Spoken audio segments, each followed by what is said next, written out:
Ya bisita el Presidente Benigno Aquino III con el mga irido soldado na Campo Navarro General Hospital en Denantes aga. Temprano pa lang en Denantes, bien preparado ya el mga media desde local y national outfits para el sulegada. El portavoz del Westmincom, Major Filimontan Iho, ya recibió orden desde el Presidential Management Staff el stricto coverage. Meron ng area kung saan pinreset para nandun ang media. Halimbawa, golf course, familia naman siguro kayo, golf course, kalsada, yan ang multi-purpose hall ng Air Force. Ganun lang. So, paglabas niya, pupunta siya doon kung magpapa-unlock siya ng interview. Yun yung binanggit sa akin ng Presidential Management Staff.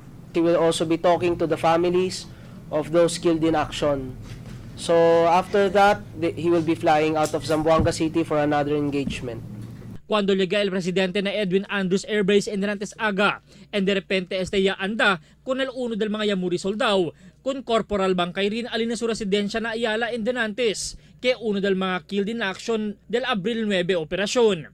Con pasensya y espera el media por 3 horas con el presidente hasta llega en Denantes a las 11 del aga, alin na Camp Navarro General Hospital para chequea asigun con el kondisyon del mga soldado.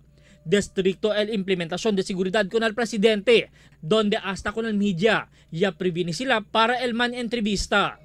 Desde ventana, ya procura saca el media con el andanza del su visitada, pero el cosa kami ya puede mira. Uno por uno, ya puede lemang kwento, pero el cosa pa puede nota.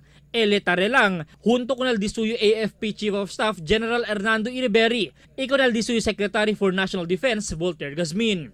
No hay tarda el presidente na lugar y anda bisita también con el mga pasyente mga soldado alin na hospital del Edwin Andrews Air Base, donde asigun tiene también junta con el mga familia del mga Kenyamuri soldado na tipo-tipo basilan.